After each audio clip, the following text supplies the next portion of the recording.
Gravação iniciada, presidente. Obrigado. Boa tarde a todos. Vamos dar início à sessão da primeira turma ordinária da 4ª Câmara da primeira sessão de julgamento do CARF, período da tarde do dia 15 de outubro de 2020. Estão presentes os conselheiros Cláudio de Andrade Camerano, Daniel Ribeiro Silva, Carlos André Soares Nogueira, Luciana Chihara Nelson Michel, Letícia Domingues Costa Braga, Marcelo José Luz de Macedo, convocado e Luiz Augusto de Souza Gonçalves. Nós temos hoje à tarde duas sustentações orais, o item 64 e o item 69. Nós vamos iniciar o julgamento dos processos da tarde com o item 64. Por isso eu peço ao apoio que solicite a patrona da recorrente Ventura Holding S.A. que adentre a sala de julgamento. Ok, presidente. Farei a convocação.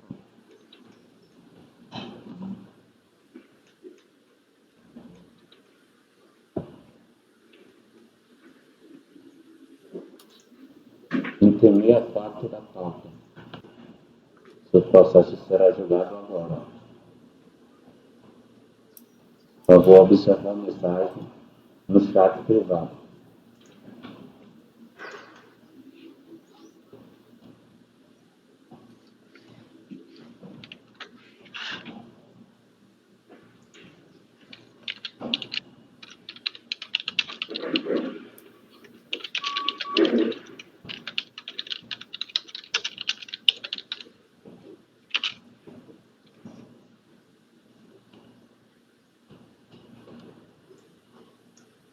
Patrona convocada, presidente.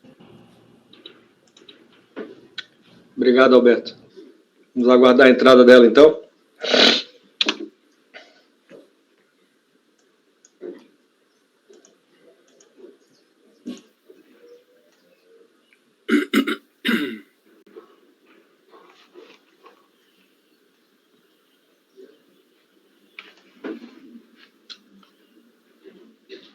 Boa tarde, doutora Liliane. Boa tarde, presidente. Prazer em tê-la aqui conosco. Obrigada, prazer também participar dessa sessão. Ótimo. Então, vamos lá. Doutor Daniel, item 64, recorrente Ventura Holding S.A. Com a palavra, o relator. Boa tarde, doutora. Presidente, eu vou fazer uma sugestão aqui, que se a patrona concordar, eu adianto que eu estou encaminhando análise desse processo para uma conversão em diligência, tá?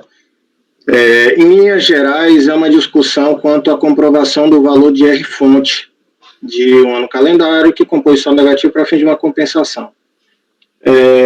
A decisão da DRJ, na manifestação de conformidade, a empresa bateu muito na comprovação das retenções, tá? Então, apresentar a comprovação de que aconteceu a retenção. A DRJ focalizou a sua análise na comprovação do oferecimento à tributação. Tá? Aí agora, em recurso voluntário, em diálogo com a decisão recorrida, a contribuinte vem se tentando comprovar o efetivo oferecimento à tributação desse imposto de renda na fonte. Tem um questionamento também quanto à questão do regime de competência, que eu também estou incluindo no objeto da diligência, mas a análise seria de mérito depois, mas eu estou aproveitando a diligência para isso. Então, o que é que eu sugiro? Eu fazer a leitura já direto do voto, se a patrona aceitar, porque assim, se a turma optar pela diligência, aí resta prejudicado o julgamento, não teria necessidade de fazer sustentação, nada disso. Se a turma não aceitar a diligência, a gente segue no julgamento normal, no relatório e voto. Doutor, ok?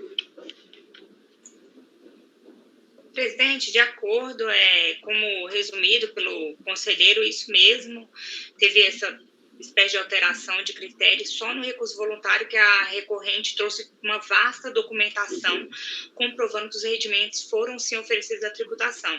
Inclusive, um dos pedidos da recorrente foi que, se fosse possível, havendo dúvidas quanto a esses documentos e a análise, que o julgamento fosse sim convertido em diligência.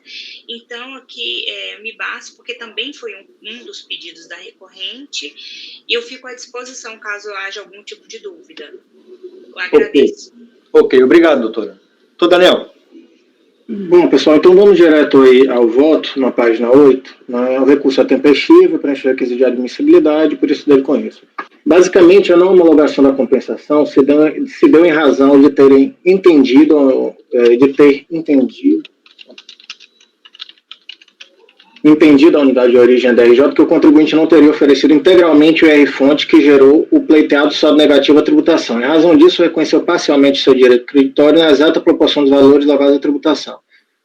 Ressalto que não existem dúvidas sobre o total do IR-fonte nos códigos 3426 e 6800, efetivamente retidos no montante de 474 mil. Tais valores foram confirmados pela própria DRJ. O cerne da questão é verificar se tais valores foram integralmente oferecidos à tributação. Em sede de recurso voluntário, em diálogo com a decisão recorrida, a recorrente traz amplo lastro probatório, né, nas folhas 283 a 449. E por conta até do volume de documentação, não tive condições de fazer essa análise técnica e também a DRF a unidade de origem não se manifestou sobre essa documentação. Segundo os seus argumentos, comprovariam que parte do IRF pleiteado teria sido tributado nos terceiros e quarto trimestre de 2003. Por sua vez, como a unidade de origem da RJ apenas analisar a DIPJ relativa ao ano calendário de 2004, chegaram a equivocada conclusão quanto à falta de tributação. Ressalto que é fonte sobre aplicações financeiras. Então, não é incomum ter aquele descasamento entre o oferecimento à tributação e efetiva DIF ou declaração em DIPJ. Tá? Então, quer que ela levou ali parte disso daqui, você olhou a DIPJ 2004, mas ele foi oferecido à tributação nos últimos trimestres de 2003. Então, por isso que você não analisou e não chegou à conclusão que ele foi oferecido à tributação. Sabe-se que, no caso de IR-fonte sobre aplicações financeiras, não é incomum haver certo descompasso entre o reconhecimento da receita e a efetiva retenção. Em sede de recurso, o contribuinte traz aos autos detalhamento da composição e recebimento das aplicações financeiras, bem como indica as respectivas DIPJs que embasaram o fundamento do oferecimento à tributação. E não faz isso de forma genérica, pelo contrário, indica de forma pormenorizada tudo que alega, chegando ao seguinte resumo. Aí trago o quadro aqui, com resumo, as aplicações, o IR-fonte, o oferecimento à tributação, o trimestre em que foi oferecido a tributação, tudo certinho aqui. Ocorre que, como ressaltado pela própria recorrente, a unidade de origem não teve acesso a tais documentos quando a análise do crédito pleiteado, os documentos relativos a 2003. Os documentos vieram em sede recursal em diálogo com a decisão recorrida. Assim é que, diante das razões trazidas em sede de recurso, bem como do amplo conjunto probatório apresentado, entendo que o processo deva ser convertido em diligência para que a unidade de origem possa ter acesso e se manifestar sobre tais documentos e argumentos do contribuinte. Diante do exposto, oriento meu voto no sentido de converter o presente processo em diligência para que a unidade de origem, com base nos documentos apresentados pela recorrente, verifique se o contribuinte logrou êxito em comprovar ter ofertado a tributação, respeitando o regime de competência, todo o valor do IR-fonte de 474 mil. Após, elabore relatório conclusivo e intime o recorrente do resultado da diligência para querendo se manifestar no prazo de 30 dias e após, com a sua manifestação do contribuinte, retorne aos autos para julgamento. E é a minha proposta de diligência, presidente. Muito bem. Alguma dúvida, gente? Podemos passar a votação? Doutor Camerano. Acompanho o voto do relator, presidente. Doutor Carlos. Acompanho. Doutora Luciana. Também acompanho o voto do relator, presidente. Doutor Nelson. Presidente, voto com o relator. Doutora Letícia. Acompanho o relator, presidente. Doutor Marcelo. Eu também acompanho, presidente. Também acompanho. Temos, então, por unanimidade de votos, converter o julgamento em diligência nos termos do voto do relator. Tá ok? Doutora, muito obrigado, viu? Até a próxima. Eu que agradeço. Até mais. Até mais.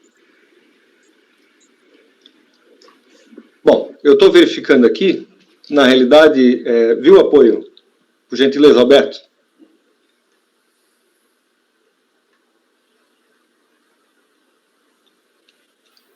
Alberto? Ok, presidente. Tá, eu estou verificando aqui, na realidade, o item 69, que também teríamos sustentação oral, é só um vídeo gravado, tá? Então, não há necessidade a não ser que ele quisesse e informasse, que ele participasse do julgamento, tá? Correto. Então, minha gente, nós vamos... Presidente, Diga. esse item, na verdade, 64, ele tinha sido tirado. Como é que é? Porém, ele apareceu, aí foi julgado, mas ele tinha tirado de pauta. Tá, mas nós vamos reverter essa retirada de pauta aí, tá? Ok, então tá ok. Bom, vamos então ao item 69, gente. RH Internacional, conselheira Luciana. Espero que funcione o link.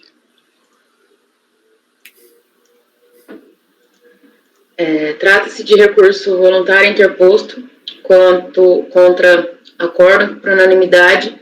Julgou procedente em parte manifestação de inconformidade apresentada pelo recorrente relativa a pedido de reconhecimento de crédito referente a saldos credores de imposto de renda da pessoa jurídica dos anos calendários de 97 e 2000, conforme abaixo discriminada. Então, ele reconheceu ali 14.534,86 do ano calendário de 97, 23, 16, 25 relativos aos trimestres segundo ao quarto de 98, 19.033,56 relativos respectivamente aos trimestres de 1 a 4 de 99, 11.555 relativos respectivamente aos primeiro, segundo e quarto trimestres do ano calendário de 2000.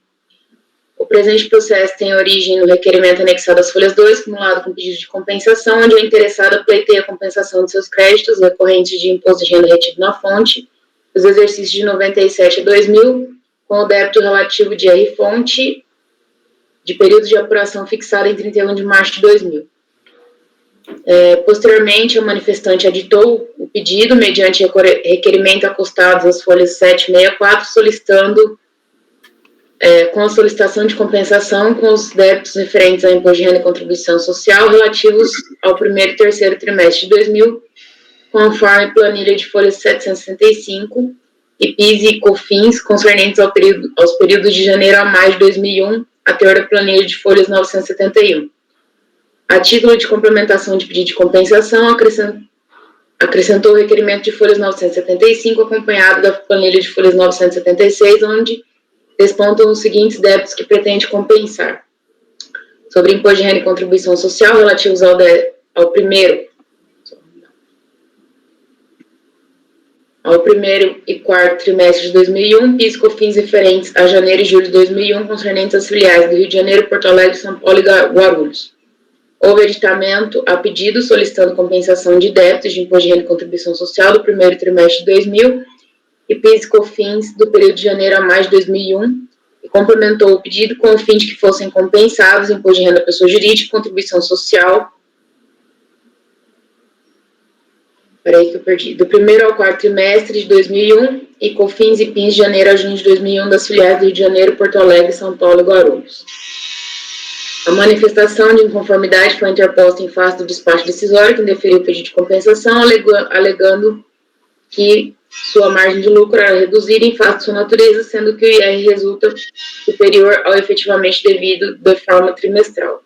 Julgando não estarem ainda reunidos nos autos todos os elementos necessários à formação da convicção para o deslinde da matéria em lide, o relator do processo resolveu baixar em diligência, de forma a que a delegacia da interessada investigasse a escrituração com o intuito de corroborar a exatidão das informações prestadas e complementar a instrução processual mediante a apresentação dos resultados das seguintes providências abaixo formuladas. Então, vamos lá, ele pediu diligência para verificar a autenticidade dos comprovantes de rendimentos apresentados, verificar o efetivo oferecimento da tributação de cada rendimento, intimar a contribuinte para apresentar as planilhas totalizadoras do IR-fonte de periodicidade mensal do período de 96 a 2000, esclarecer as origens dos créditos relacionados compensados nas respectivas DPJ, com os valores abaixo descritos aqui.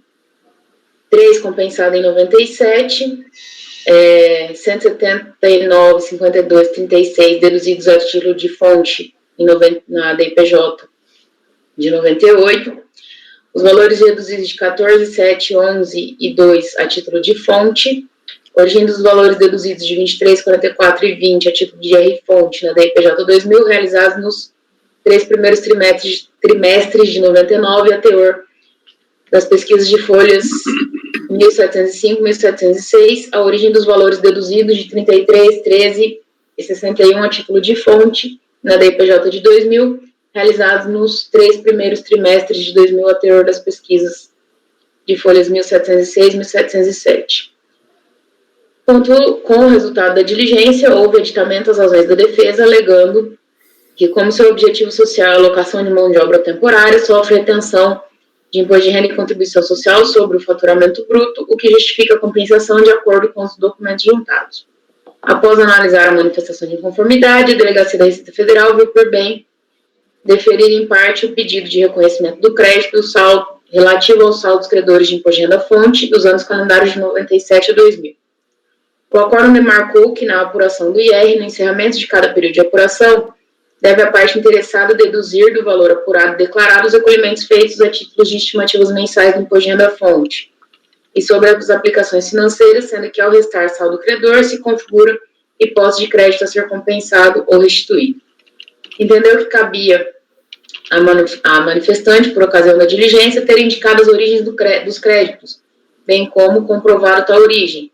Por isso, entendeu-se que são indevidas as deduções, mantendo-se apenas as que estão de acordo com a lei. Reconheceu-se a contribuinte recorrente apenas o direito ao crédito do valor de 260.154,81, relativos ao saldo negativo do imposto de renda da pessoa jurídica apurado no encerramento dos períodos.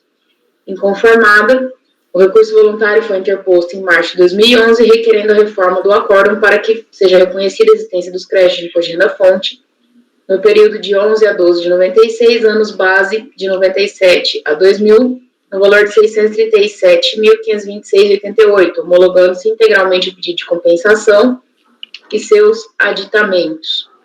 De forma subsidiária, pleiteou a reforma parcial para ao menos reconhecer o direito do crédito de 595, 925,94, ou, em último caso, o direito ao crédito de 551, 064,83, bem como a suspensão da exigibilidade dos valores representados no procedimento e a sustentação oral de suas alegações. Os pedidos foram fundamentados na comprovação de existência do crédito de imposto de renda-fonte do período elencado, desejando compensá-los com débitos de imposto de renda a pessoas jurídicas, contribuição social, PIS e COFINS do ano calendário de 2000 e 2001. A comprovação, segundo ela, se deu com a juntada de cálculos internos, apontando que mesmo que por equívoco os créditos não tenham sido utilizados para a apuração do imposto de renda da pessoa jurídica, o fato é que sofreu retenção na fonte ao longo dos anos e, por não ter utilizado tais valores, tem direito a compensá-los. Colocou que a mera retenção na nota fiscal ou no informe de rendimento é suficiente para comprovar a existência de crédito de imposto de renda-fonte passivo de compensação. Pugnou que o processo administrativo tributário é pautado na busca da verdade material e que, no presente caso, os documentos atestam de forma inequívoca crédito de imposto de renda-fonte no valor de 637.526,88, inexistindo justificativa para homologação parcial, não podendo o fisco ignorar os documentos trazidos e a realidade por eles exposta. É o relatório, presidente. Tá, ok. Antes de fazer o vídeo, eu preciso, só para que a gente não tenha maiores problemas mais à frente, eu queria falar com apoio. Alberto, por gentileza.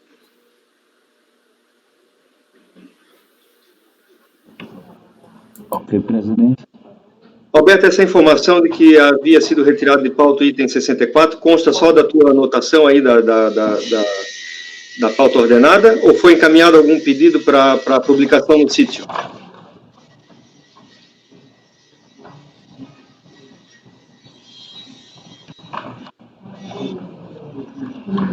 Presidente, foi a minha amiga que me apoia aqui durante a manhã, que ela me comunicou. Tá. Não, é porque no site do CARF não foi publicado nenhum aviso sobre a retirada de pauta, tá? Realmente. Oi? Realmente. No site do CARF não foi publicado nenhum aviso, tá? Então, eu vou vir aqui com minha supervisora. Tá, eu peço encarecidamente, então, que não façam essa essa comunicação, esse aviso, tá ok? No índice 64. Alô? Oi, presidente. Boa tarde. Oi, boa tarde. Quem fala? Oi, a Natália, sou substituta da Poliana. O Alberto me chamou aqui agora, eu não entendi qual é o problema. Na verdade, eu nem sei. É porque eu havia conversado com a Fabiana, tá? Aham. Provavelmente a gente iria retirar de pauta o item 64 por conta dos problemas que o conselheiro Daniel está tendo com seu pai, tá? Problema de saúde, tá, ok? Aham. Quando acaba, ele consegue participar da reunião, tá ok? Certo. Então, nós não precisamos retirar de pauta esse processo. Foi o primeiro que nós julgamos agora, tá? Certo. Então, assim, ó, no site do CAF não consta o aviso, tá? De que esse processo teria sido retirado de pauta, tá ok? Tá ok. Então, eu peço que seja verificado aí, que seja, se foi algum pedido para publicação, que seja sustado esse pedido aí de publicação do aviso, tá ok? Tá ok, presidente.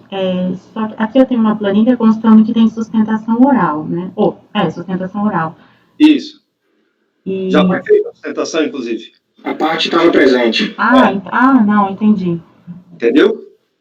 Entendi. Foi feita a sustentação oral, a parte estava presente, mas não foi comunicado para a parte que o processo foi retirado, então. Exatamente, tá? Tá bom. Então, de qualquer forma, o processo foi julgado, tá ok? Tá ok. E não teve nenhum prejuízo para a parte. Pra parte. Entendi agora perfeitamente. Tá bom. Obrigado, viu, Natália? Imagina, qualquer coisa eu tô por aqui. Muito bem. Retomando, então, o julgamento do item 69, RH Internacional, eu vou colocar para vocês, compartilhar o vídeo da sustentação oral da doutora Larissa Raquel de Stefano, tá ok? OAB 305-598, São Paulo. Só um momentinho que eu vou colocar o link.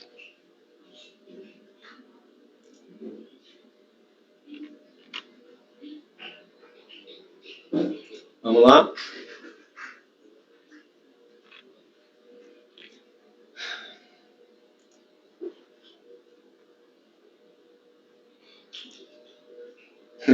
O vídeo continua indisponível, doutora Luciana. Sim. É o mesmo, apareceu a mesma tela na sessão passada. Pois é. Acho que ela deve ter salvado como privado. Quando a pessoa salva como privado, ninguém mais consegue acesso. No muito, ela poderia ter colocado isso como não listado, esse material. Deixa eu fazer outra tentativa, só um instantinho. Só deixa eu confirmar aqui.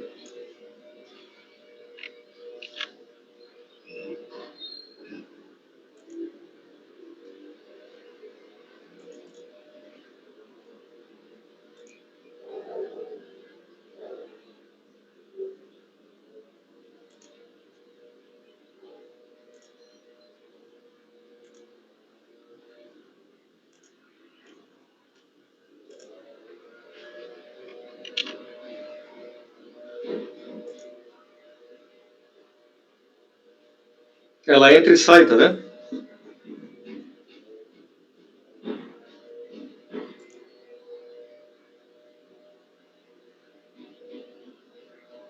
Ilustríssimos senhores conselheiros, boa tarde. Estão vendo? Estão vendo ou não? Sou advogada da empresa RH Só eu estou vendo. Limitada. Eu vim aqui hoje, na qualidade de advogada da empresa, apresentar, fazer a sustentação oral do caso pautado para a sessão do dia 15 de setembro de 2020. O item é o 38 da pauta, tema 13. Escove seus dentes em menos. Se cada um de vocês colocar o link vocês vão conseguir assistir, mas não é isso que... Nós não temos essa previsão, tá? Só um instantinho, deixa eu voltar aqui. Presidente, eu acredito que ela tenha mandado, inclusive, o mesmo vídeo, porque quando ela menciona item 38, era a numeração da pauta do mês anterior. Ela menciona a data e numeração de pauta de setembro. Ele era o item 38 da pauta do mês passado. E não dá para só ouvir? problema é que tem que ficar gravado, né? Tem que ficar gravado que a gente assistiu a sustentação oral dela, né? Esse que é o problema. Mas se ficar gravado o áudio no supre, a gente só não vai vê-la, mas vai ouvi-la. E o áudio vai ficar gravado. Então tá, podemos fazer assim? Todos concordam? Sim. Então eu vou reproduzir o vídeo, tá ok? Vocês vão ficar ouvindo, né? Vocês conseguem ouvir ela falar? Sim. Ok, então. Tá perfeito. Vou reproduzir aqui, tá?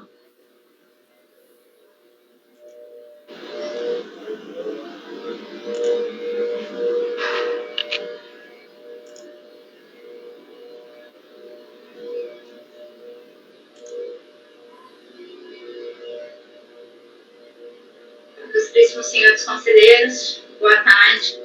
Meu nome é Larissa, eu sou advogada da empresa RH Internacional Limitada. E eu venho aqui hoje, na qualidade de advogada da empresa, apresentar, fazer a sustentação oral do caso pautado para a sessão do dia 15 de setembro de 2020. O item é o 38 da pauta, o tema 13. E o processo é o número 10768-001357-2001-86. Processo sob a relatoria da conselheira Luciana Arcângelo Zanini.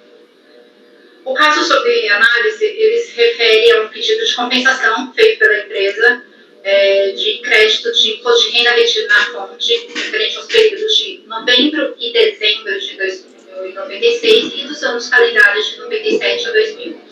Esses créditos eles foram utilizados para a quitação dos débitos de IRPJ, CSL, PIS e COFINS dos anos calendários de 2000 e 2001. No momento da apresentação da manifestação de conformidade, até no momento da apresentação do recurso voluntário, foram apresentados documentos que comprovam essa retenção e a origem desse crédito utilizado pela empresa. Esses documentos eles foram analisados antes do julgamento da DRJ, só que acontece que no momento do julgamento foi homologada apenas parcialmente a compensação realizada, sendo reconhecida apenas parte do crédito. De acordo com a DRJ, o fato era que a empresa ela não poderia utilizar crédito de imposto de renda retido na fonte para quitação de IRPJ do mesmo ano calendário. Acontece que, conforme demonstrado, conforme documentos apresentados pela empresa, esse crédito de imposto de renda retido na fonte, ele não foi computado para o saldo negativo de imposto de renda no final do ano calendário. Por essa razão, é plenamente possível a utilização desse crédito para a quitação dos débitos. E a existência desse crédito pode ser comprovada tanto pelos informes de rendimento quanto pelas notas fiscais apostadas aos autos. Tanto é que o processo hoje ele consta de 6 volumes, sendo a maioria deles todas de documentos apresentados pela empresa. Então, conforme você pode ver, existem sim documentos para comprovar a origem desse crédito e a sua utilização na compensação feita pela empresa. Inclusive, existe a possibilidade de utilização desses documentos para comprovar a origem do crédito. Ela foi reconhecida já pelo CAF em outras oportunidades, em outros julgamentos, já conforme citações apresentadas no recurso voluntário. Por essa razão, venho aqui hoje, na qualidade de advogada da empresa RH, solicitar que seja dado integral provimento ao recurso voluntário para que seja reconhecida e para que seja parcialmente reformado o recurso de decisão da DRJ e assim reconhecida a totalidade do crédito utilizado pela empresa. Caso não seja esse o entendimento, considerando todos os documentos juntados aos autos, requer ao menos que o processo seja convertido em diligência para análise desses documentos. Agradeço a todos pela atenção. Tenham uma boa tarde.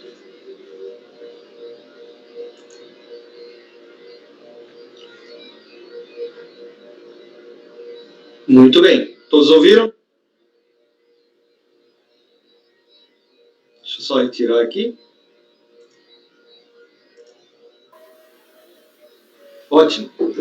Com a palavra, relatora, para proferir seu voto.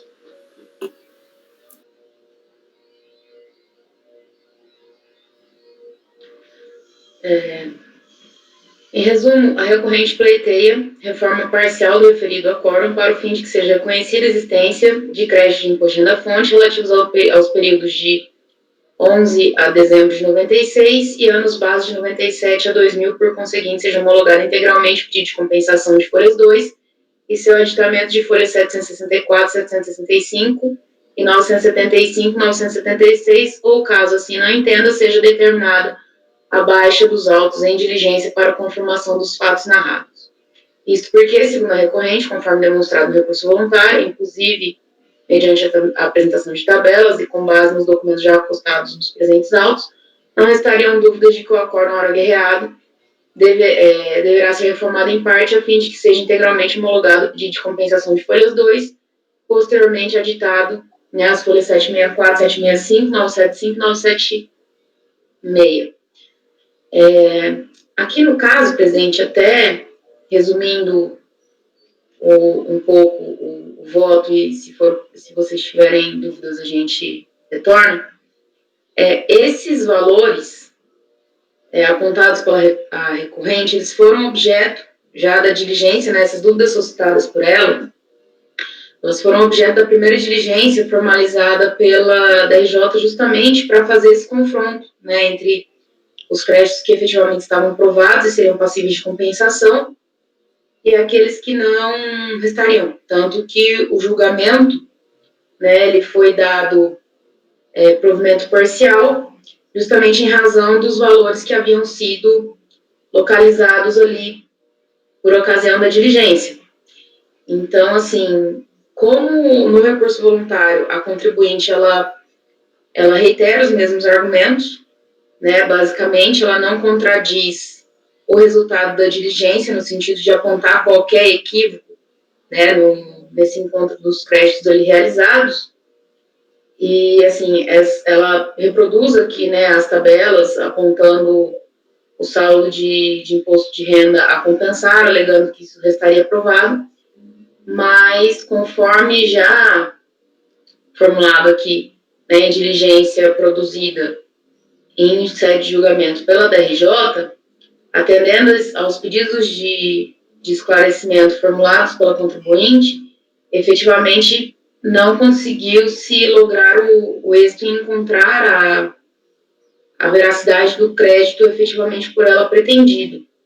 Né? Transcrevo aqui os trechos da diligência onde são planilhados e feitos os confrontos aqui para casamento desses valores.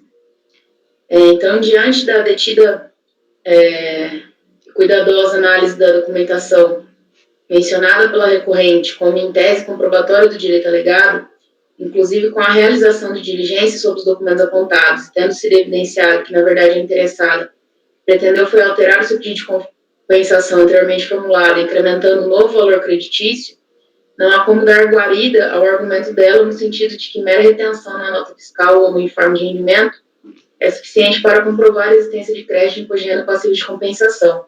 Necessária era a demonstração, além disso, de que tais valores haviam sido oferecidos à tributação, o que não restou demonstrado pela contribuinte.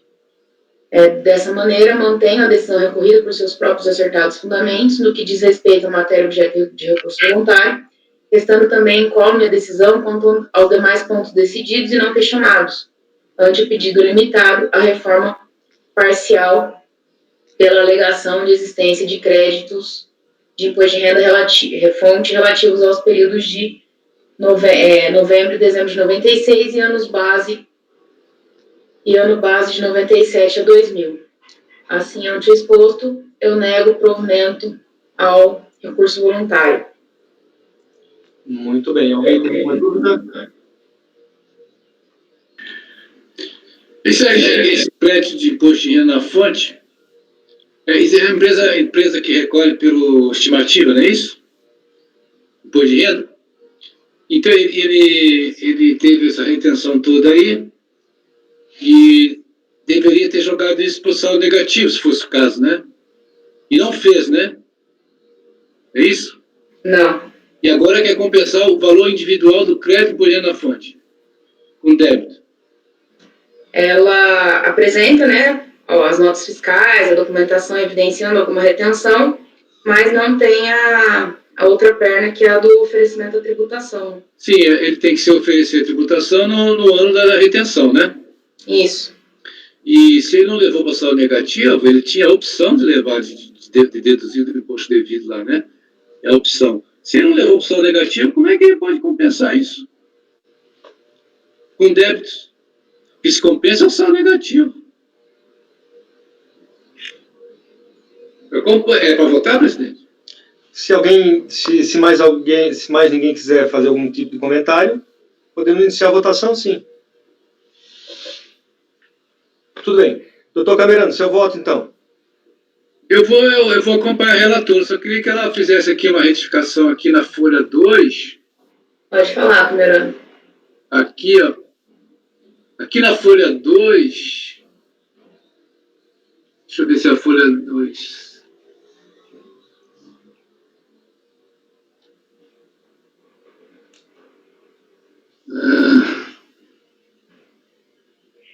É um lugar que eu tinha visto uma...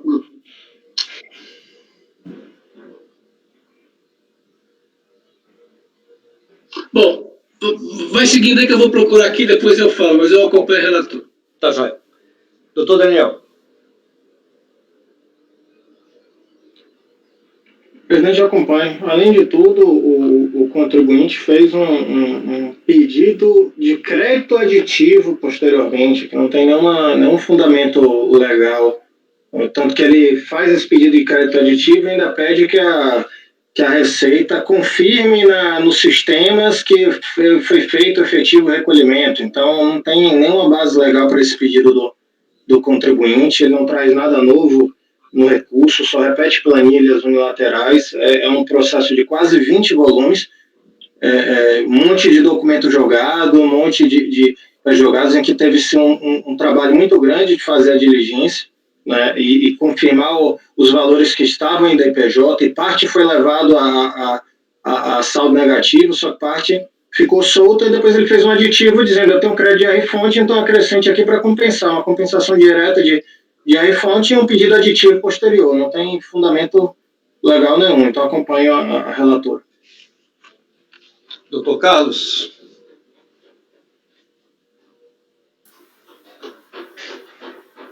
Acompanha a relatora. Doutor Nelson. Presidente, voto com a relatora. Doutora Letícia. Acompanho, presidente. Doutor Marcelo. Também acompanho, presidente. Então temos, por unanimidade de votos, negar provimento ao recurso voluntário. Agora a gente volta à ordem normal da pauta. Doutor Camerano, diga. Sim, só eu localizei aqui, doutor Luciano. Aqui na folha 3 do seu voto, ali quando começa o parágrafo, o acordo de folhas tais, tá vendo? Sim. Aí diz ali, ó, deduzido o valor apurado e declarado os recolhimentos feitos a título de estimativas mensais de imposto de renda retido na fonte. Certamente não é isso, é estimativa mensais do IRPJ, né? Tá. Entendeu? Sim, eu vou retificar aqui. Ótimo. Passando então a ordem da pauta, da tarde, dia 15, e vamos ao item 61, conselheira Luciana Caterpillar, Brasil Limitado. Só abrir o voto aqui, presidente. Sem problema.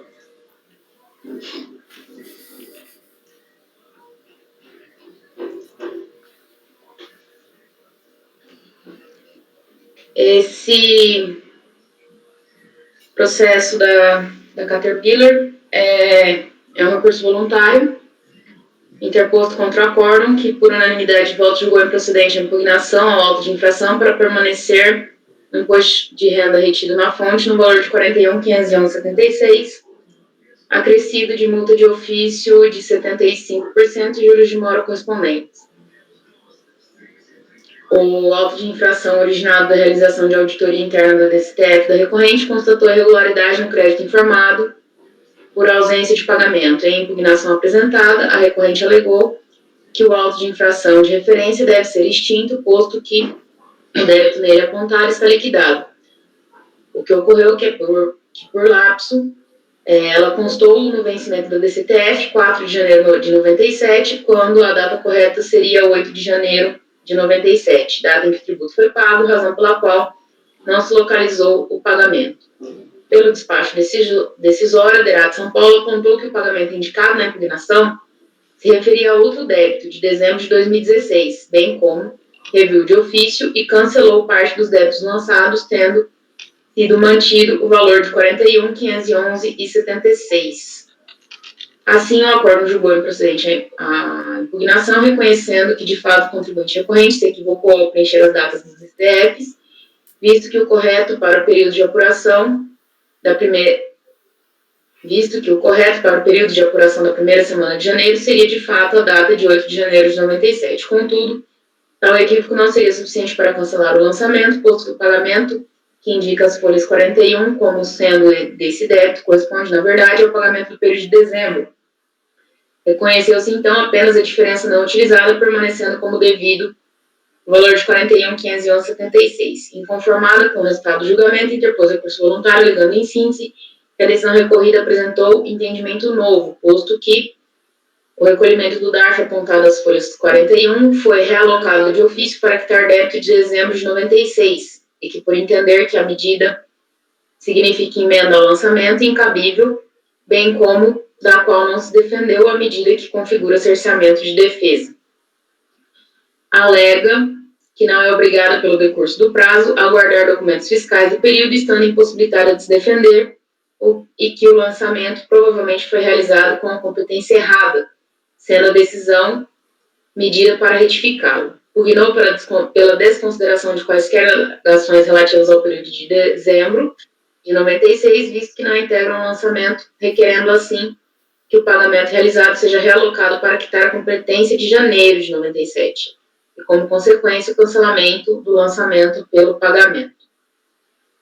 O relatório passou ao voto. Recurso voluntário tempestivo, preenche os demais requisitos de admissibilidade dele com isso. Em resumo, a recorrente pleiteia a reforma parcial do referido acórdão para o fim de que seja reconhecida a existência de crédito de fonte relativos aos períodos de novembro a dezembro de 96, anos base 97 de 2000, por conseguinte, de homologar integralmente o pedido de... Não, esse parágrafo está errado. Desculpa, presidente. Aqui no caso, o lançamento que a recorrente visa impugnar não padece dos vícios alegados, normalmente porque a decisão atacada não visa retificá-lo. Valendo-se das informações constantes nos autos, é possível inferir que o próprio contribuinte, quando da prestação de informações ao fisco, relacionou o pagamento de folhas 41 à DCTF 88.199.70.287.267, que se refere a dezembro de 96. O DARF de folhas 41, no total de 41.928.07, confirmado às folhas 76, foi relacionado ao período de apuração de dezembro, como consta na informação de folha 674, tendo sido constatado o pagamento em janeiro do ano seguinte, mas não como referência a esse período. Posto que o valor pago foi a maior do que o devido para o período, a DERAT São Paulo, como consta do despacho decisório, propôs o reconhecimento da diferença não utilizada, qual seja os R$ 416,31 que permanecendo como devido o lançamento do valor de R$ 41.511,76. Desta forma, haja vista que a débito do período de janeiro de 97, pendente, não há qualquer irregularidade no lançamento, tendo sido este período utilizado para sua lavratura, conforme folhas 21 e 25. Considerando, portanto, que não há qualquer irregularidade no lançamento na decisão atacada, bem como que o recurso voluntário de folhas 115 e 119 não logrou êxito em elidir os fatos que embasaram a decisão, voto pelo não provimento do recurso, mantendo a decisão atacada em sua integralidade, devendo permanecer o imposto de renda-fonte no valor de R$ 41.511,76, acrescido de multa de ofício de 75% e juro de mora correspondente. Diante da análise cuidadosa detida da documentação mencionada pelo recorrente, como em tese comprobatória do direito alegado, mantenho a decisão recorrida por seus próprios acertados fundamentos no que diz respeito à matéria objeto de recurso voluntário que não restou comprovada. Ante exposto, nego provimento ao recurso voluntário.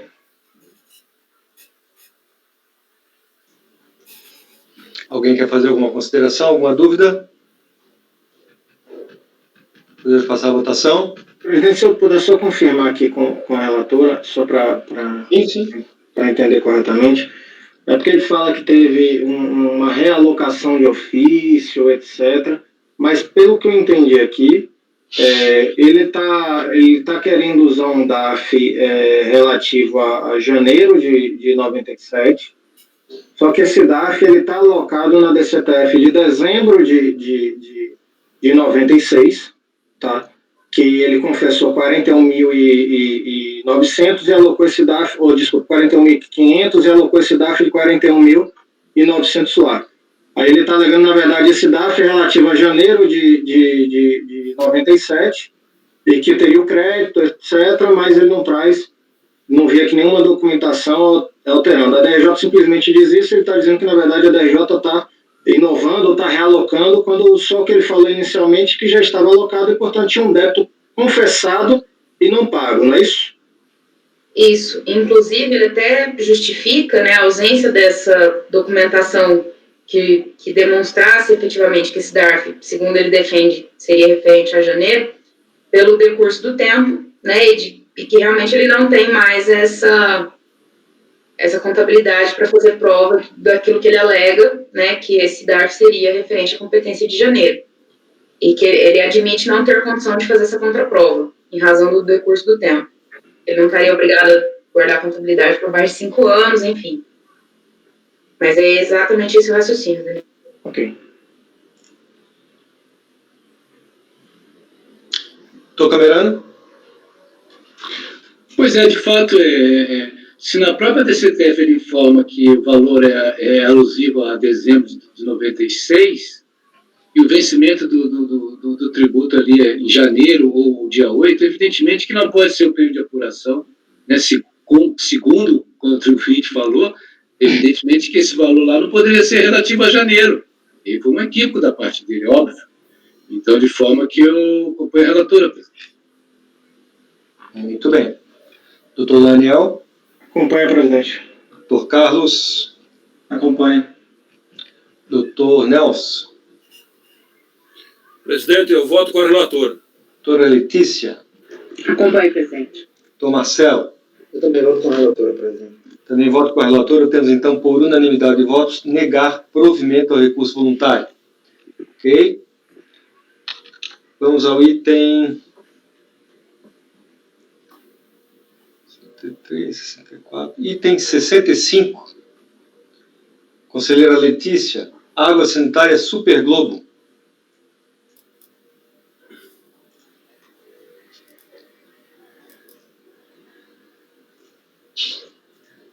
Bom, esse processo também é a Perdecomp, só que no caso dos autos, não abri ainda não, mas se abriu. A integralidade do valor requerido pela contribuinte foi reconhecida. O que ela está assim surgindo é porque a Perdecomp foi feita posteriormente à data do vencimento do tributo. E está faltando o valor da multa e juros. Mas ela nem alega denúncia espontânea, nem absolutamente qualquer outra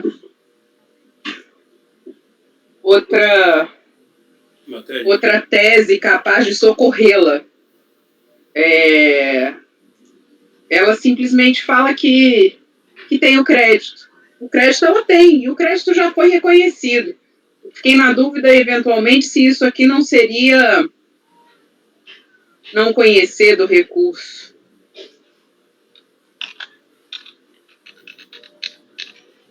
Pois é. Ou se simplesmente tá faltando um valor de R$3.000. Porque o recurso é a cópia da manifestação de conformidade que está aí nos autos. Eu acho que tem que reconhecer, sim, doutora, o volume do recurso. Afinal, o crédito foi insuficiente, você vai ratificar a decisão da RJ. Dizer, não, o crédito foi insuficiente, porque como você informou o tributo na DECOMP após a data do seu vencimento, ele tem incluído multa e juros de mora. Foi isso que eu fiz, Camerano, mas assim, como a gente julga o crédito, e o crédito foi reconhecido integralmente,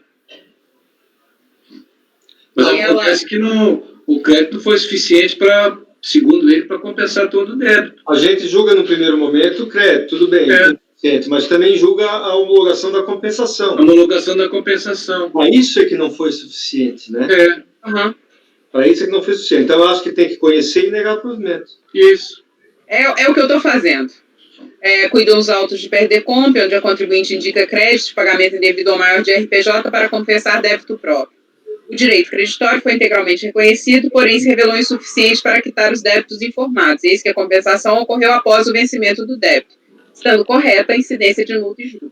No recurso voluntário, o contribuinte apenas repete a razão de sua impugnação, sem nada acrescentar, que demonstre que o valor de R$ 3.326,70 encontra-se efetivamente em aberto por insuficiência de saldo. Assim, não havendo qualquer nova alegação, tampouco demonstrada a contribuinte que o valor de 3.326 não seria efetivamente devido, mantém a decisão da delegacia de origem por seus próprios fundamentos. É como voto. Ok. Doutor Carlos André, queria falar? Não, já foi contemplado. Resolvido, ok. Vamos à votação então, doutor Camerano. Acompanhe a relatora. Doutor Daniel. Acompanhe, presidente. Doutor Carlos. Acompanhe. Doutora Luciana. Acompanhe, presidente. Doutor Nelson. Presidente, eu voto com a relatora. Doutor Marcelo. Acompanhe, presidente. Também acompanha a relatora, tendo então por unanimidade de votos negar provimento ao recurso voluntário. Os itens 66 e 67 recebem a mesma decisão. Processos repetitivos. Vamos lá. Passemos então ao item 70, conselheiro Camerano. Anglo Gold, Ashanti, córrego do sítio Mineração S.A.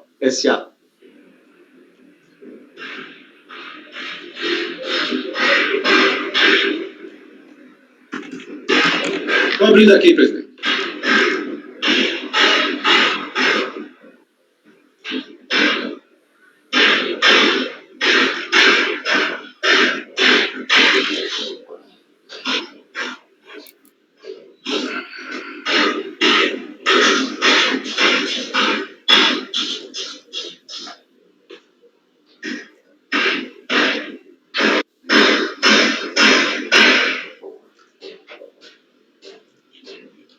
Senhor presidente, então esse aqui me pareceu o caso típico de aplicação da súmula CARF número 2.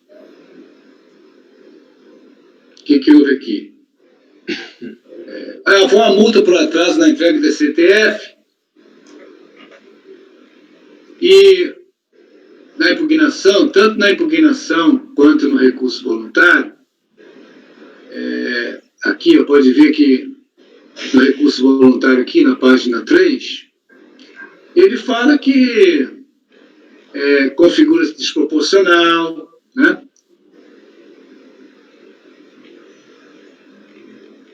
Multa é flagrantemente desproporcional por causa de um único dia de atraso e tal.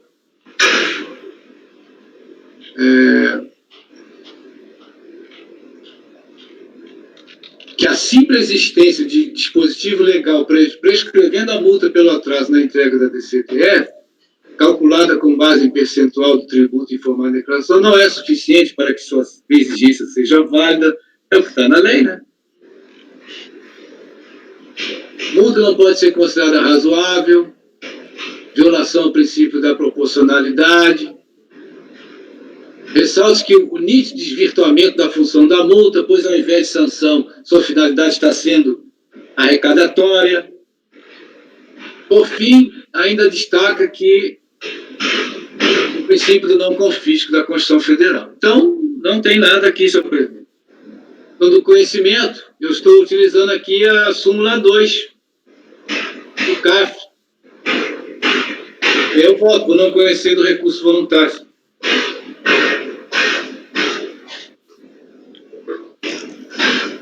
De onde é que vem essa batucada aí?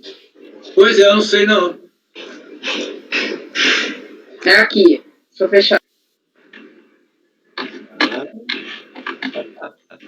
Muito bem.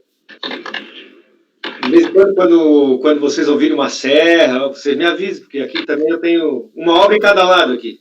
Eu não vi que estava aberto. Vocês podem me botar no mudo aí, porque eu realmente tem algumas batucadas por aqui. É que eu até tentei identificar de qual microfone que estava saindo, mas não aparecia aqui na minha tela. Beleza. Muito bem. Alguém tem alguma dúvida? Podemos passar a votação então, doutor Daniel? Presidente, eu acompanho. Eu até concordo com muito do que a parte alegou, mas não é competência da gente afastar a aplicação da legislação. Pois é. Tá certo, doutor Daniel. Doutor Carlos? Acompanho. Doutora Luciana? Acompanho, presidente. Doutor Nelson? Presidente, voto com o relator. Doutora Letícia? Também fazendo das palavras do doutor Daniel as minhas, a doutora Letéia, que me formou comigo na faculdade e arguiu todas as inconstitucionalidades, também concordo, mas não é da nossa competência. Doutor Marcelo? Também, presidente. Joia. Então, também voto com o relator, por unanimidade de votos, não conhecer do recurso voluntário. Item 71, doutor Camerano. Ângulo bom.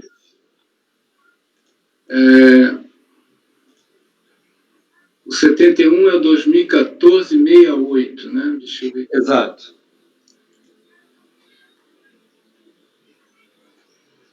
Me parece que é a mesma situação. Sim, a mesma situação. Esse aqui, o 2014-68, é o ano calendário 2014 igual ao do anterior. Só que no anterior, o mês de referência era julho de 2014. Esse aqui, conforme aqui na página 2 do relatório aqui, da DRJ, essa multa é relativa ao mês de junho de 2014. Então, o outro é de julho, esse é de junho. Então, é a mesma situação, se for as mesmas alegações, entendeu? Não tem nada que mudar aqui. Tudo igual. Também não estou tomando conhecimento do recurso. Se ninguém discordar do conselheiro, reproduzimos a decisão do processo anterior. Ninguém discordou, então, por unanimidade de votos, não conhecer do recurso voluntário. Ok? Item, deixa-me ver. 72, 73. Item 74. Conselheira Letícia, RSU, Comércio de Roupas.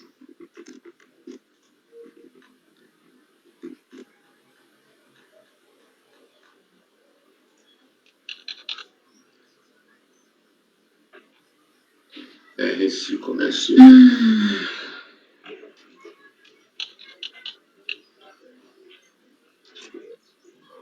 Presidente, o 73. 73 foi julgado Certo. na parte da manhã, tá? Bom, exigência de imposto de renda, CSL, COFINS, pessoa jurídica tributada sobre o Simples no ano calendário de 2004. E a fiscalização utilizou extratos de cartões de crédito que foram fornecidos pelo contador da pessoa jurídica, porque houveram várias intimações e ninguém respondeu, a contabilidade dele não veio, que tem um erro no fato gerador.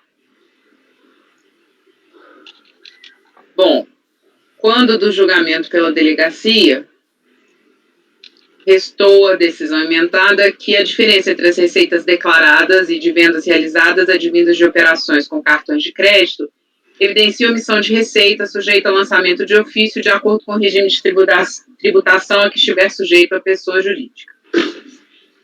Inconformada com a decisão, interpôs a contribuinte recurso a esse conselho alegando nulidade da decisão recorrida, quando das alegações de cerceamento de defesa e nulidade das autuações, que a decisão primeira ignorou as suas alegações, e dentre as argumentações está o fato de apuração da suposta base tributável no que se refere aos cartões Visa e América, a fiscalização considerou os valores efetivamente recebidos. Em relação ao cartão Redcar, considerou os valores referentes às vendas efetuadas pela recorrente.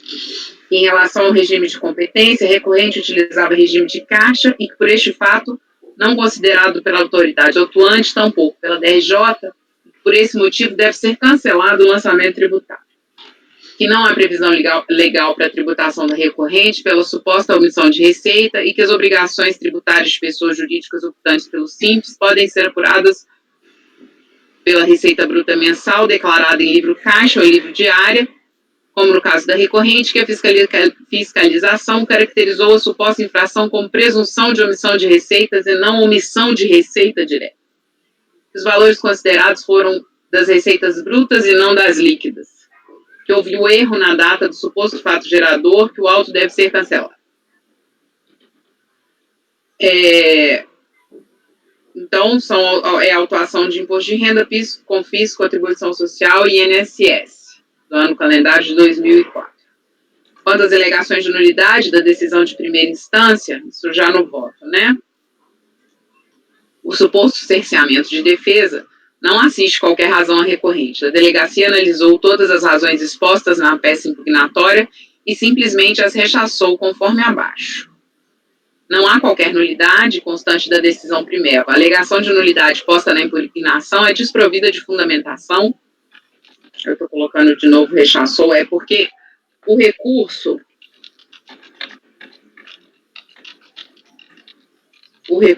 do contribuinte, a impugnação também, é muito argumentativo.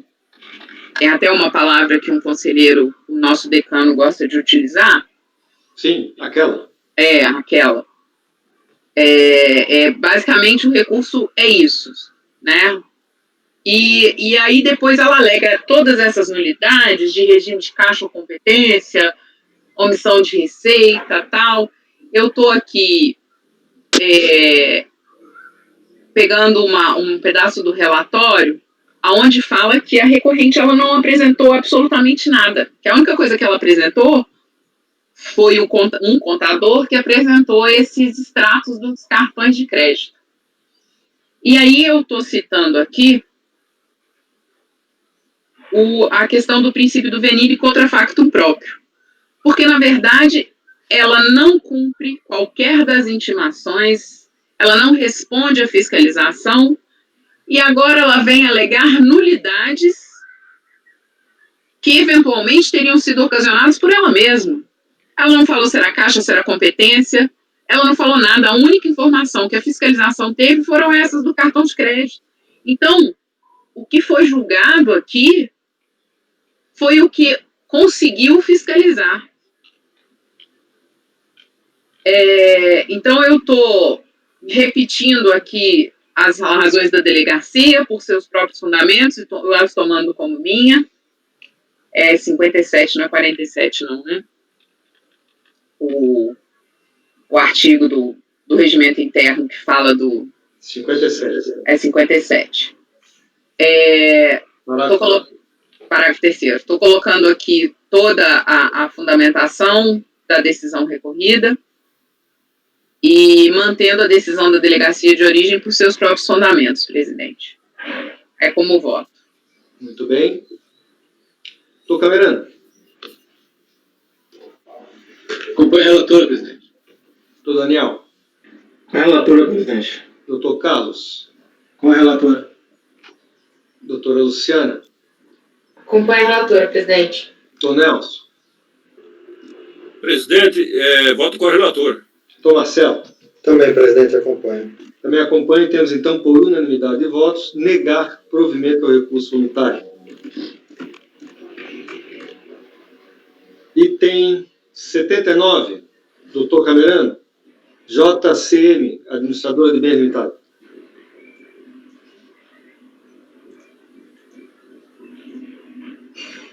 Estou abrindo aqui, presidente.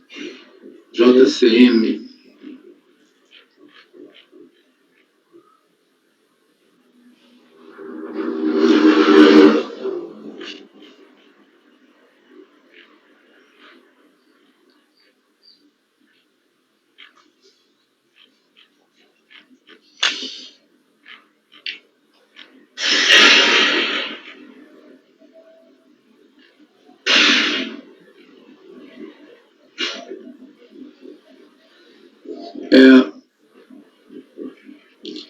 Então, transcrevendo aqui o relatório de voto à decisão de piso, proferido pela DRJ de Salvador, é uma manifestação de conformidade contra o despacho decisório que não homologou as compensações declaradas pela parte.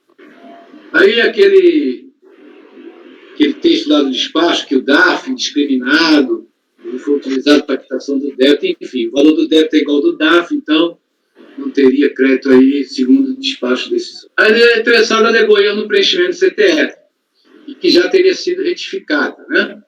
De forma que o direito creditório estaria, então, demonstrado na DIPJ e DCTF apresentado.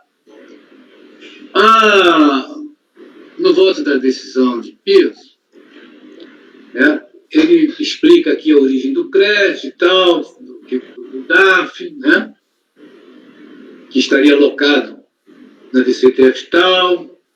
Aí, após a ciência do despacho decisório, o interessado apresentou uma DCTF reduzindo o débito anteriormente declarado para um valor de R$ 145, com o objetivo de demonstrar a existência do direito creditório de pagamento indevido, né?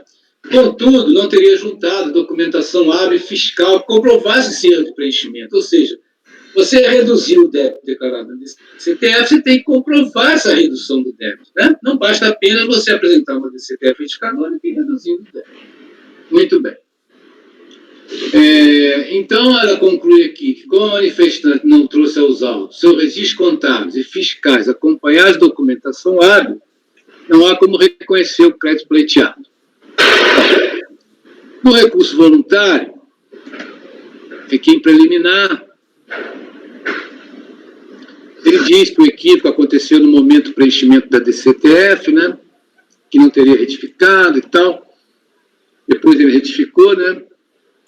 E aqui ele expõe aqui, então, o que a DRJ já tinha mostrado lá, a especificação do débito, pagamento e tal, né? A DCTF incorreta, a DCTF retificadora, né?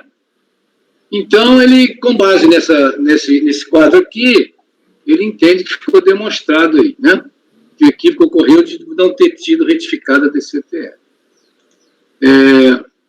Então, ele pede que sejam aceitas as provas, né?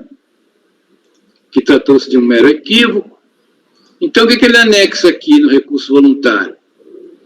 O DAF, uma tela de CTF, uma cópia da intimação, uma cópia da DCTF retificadora e uma cópia da PERDECOMP, livro razão.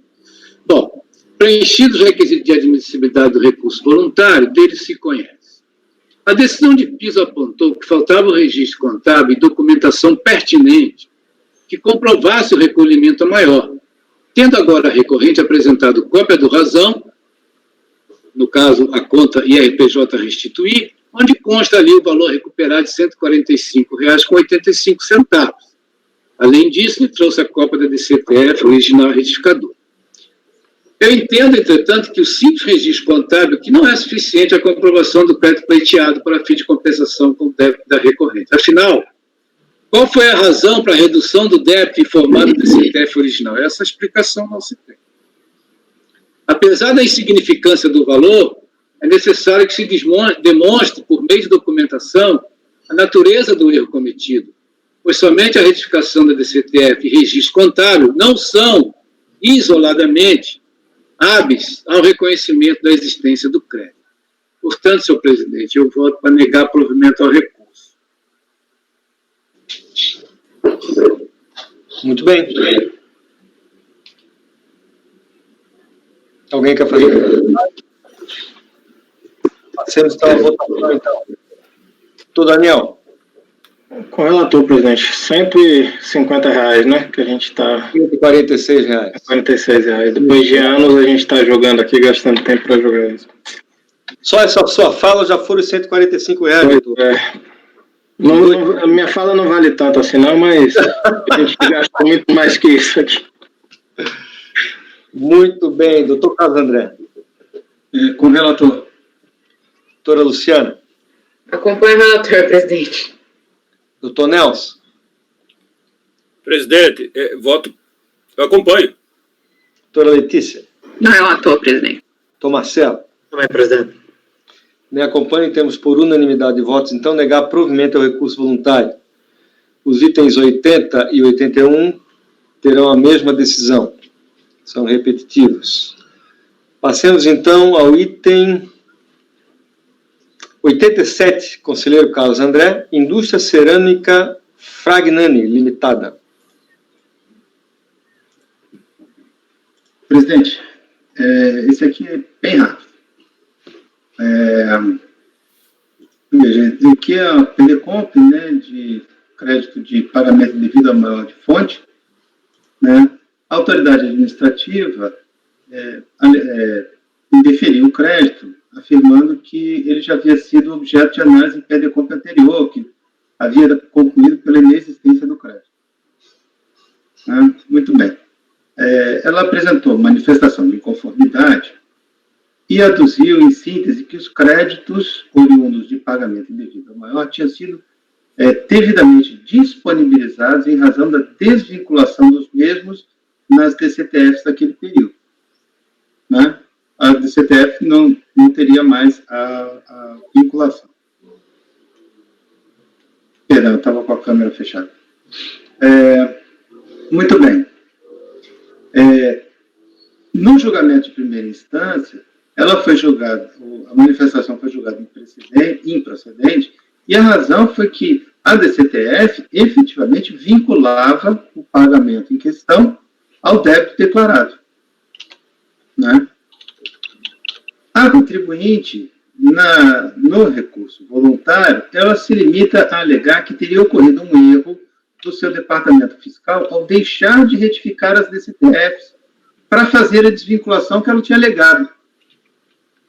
Né? E então, ela apenas requer a dilatação de prazo para proceder às retificações e demonstrar o direito ao crédito pleiteado. É só isso o recurso dela. Né? Então, eu não estou conhecendo do recurso voluntário. Né? Então, em síntese, lá no final do meu voto, né, não encontra respaldo na legislação de regência do processo administrativo fiscal um pedido genérico de dilatação de prazo conjuntada de novos elementos de prova após a interposição do recurso voluntário. Ademais, como a contribuinte não alegou qualquer razão de fato ou de direito na peça recursal e não logrou juntar até o momento qualquer elemento de prova, penso que não tenha devolvido nenhuma matéria para cognição nesta segunda instância administrativa. Né? Então, como trata exclusivamente desse pedido de dilatação de prazo, tem que não deva ser conhecido. Muito bem. Doutor Camerano. Apesar desse lembrete aí do conselheiro, eu acho que dá para julgar sim, tranquilo. Eu acompanho o relator. Não, o voto é pelo não conhecimento, né, Carlos André? Isso. Sim, pelo não conhecimento. Isso. Tá. Doutor Daniel. O relator, presidente. Doutora Luciana. Acompanho o relator, presidente. Doutor Nelson. Voto com o relator, presidente. Doutora Letícia. O relator, presidente. Doutor Marcelo. Também, presidente, acompanho. Também acompanho. Temos, então, por unanimidade de votos, não conhecer do recurso voluntário. Os itens 88, 89, 90, 91, 92, 93, 94 e 95 seguem o mesmo resultado. Você quer julgar o item 126, Carlos? Presidente, eu ia justamente comentar que o 126 é exatamente a mesma coisa. Exatamente. Então vamos jogar o item 126. É exatamente a mesma coisa. Também o que aparenta é que realmente houve um erro. Quem fez a impugnação achou que o Departamento Fiscal tinha feito a retificação das DCTFs e para desvincular os pagamentos. Quando a DRJ disse, olha, eles continuam vinculados. Aí ele foi olhar e aí fez um recurso dizendo assim, olha, eu preciso de mais prazo para fazer a desvinculação e comprovar o meu direito ao crédito. Né? Então, novamente, aqui, nesse processo, final 85, né, é a mesma questão. Né? Veja lá na parte destacada em amarelo, já no voto, né? Diante da decisão de primeira instância, na qual a autoridade julgadora asseverou que o dito pagamento estava vinculado ao débito declarado no DCTF, a contribuinte limitou-se a requerer no recurso voluntário a dilatação do prazo para providenciar retificações das declarações e demonstrar seu direito ao crédito. Penso que não deva ser conhecido. É exatamente a mesma questão, presidente. Ok. Alguém pensa em contrário? Não? Então, por unanimidade de votos, não conhecer do recurso voluntário, também no item 126, da mesma contribuinte. Tá? Eu queria dizer que o doutor Carlos André está contribuindo em muito com a minha produtividade, né? Então, vejam quantos processos eu estou julgando aqui, ó, do 88 até o 95, depois a nova aliança com mais uns 10 também. Muito obrigado, viu, doutor Carlos André? O senhor é muito gentil. Né? Bom, presidente, a nossa eficiência é sempre em função de sua liderança. Meu Deus, para que eu vou provocar, na verdade? Vai provocar. Baixou o Jonas aqui? Baixou o Jonas.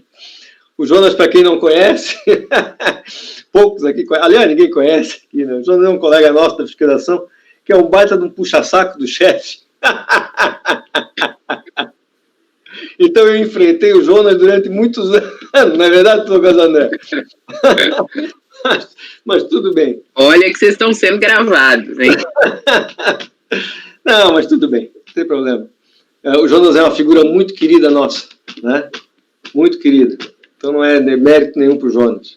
Bom, com isso a gente encerra, então, a sessão da tarde do dia 15 de outubro de 2020. Tá? Eu pediria o apoio para que encerrasse a gravação, parasse a gravação, por gentileza.